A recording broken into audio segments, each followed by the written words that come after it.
Hi guys! Ayan, for today's video, gagawa tayo ng Graham Balls. Ayan, yung mga paborito ng ating mga chikitings na customer. Ayan mga suki, wala nang intro-intro. Nilagay na natin yung ating Graham powder sa isang mixing bowl para dyan natin nahaluin yung gatas at ang Graham powder. Una kong ginawa mga suki, nag-set aside muna ako ng powder sa isang maliit na lagayan dahil naibuhos ko nga lahat yung powder sa isang mixing bowl. Yan yung pang-coat natin mamaya sa ating Graham Balls. At bago ko nga bilog-bilugin ang ating Graham Balls, syempre magsuot muna tayo ng disposable gloves para naman sa kalinisan ng ating gawa.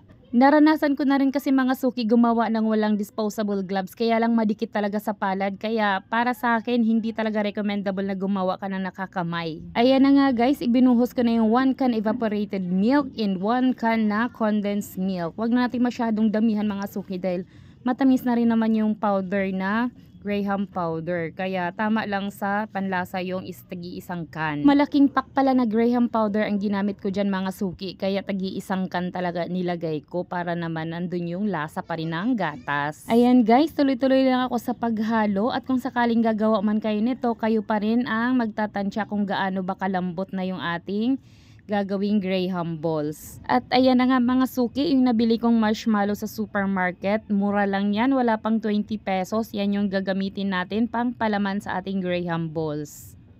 At ito na nga, mag-umpisa na tayong magbilog-bilog ng ating mga Graham Balls. Ayan. Alam nyo guys, matagal naman na talaga akong gumagawa ng ganito sa akin tindahan. Kaya lang ngayon ko lang talaga nakuha na ng videos. Alam nyo guys, kahit sa simpleng paraan lang na nakakagawa tayo ng simpleng pinagkakakitaan, parang ang laki na ng achievements natin para sa ating mga sarili bilang nanay. Kahit nasa loob lang tayo ng bahay at nakakagawa tayo ng mga simpleng pinagkakakitaan, parang ang sarap na sa ating mga pakiramdam. Kaya ako mga suki, kung ano-ano na lang binibenta ko dahil alam ko hanggat may bata, hindi ako nawawala ng customers. Ayan mga suki, o diba malapit na matapos ang ating Graham Balls. Sa pagbibilog naman yan mga suki, syempre tatansyahin pa rin natin kung talagang kikita tayo sa ating pinuhunan. At ayan na nga mga suki, lalagyan natin ng toothpick bawat isa para hindi naman mahirapan magdampot yung mga bata o kung sino man yung bibili. At sa mga magtatanong kung ilan ang nagawa ko dyan mga suki, ayan na, surprise char.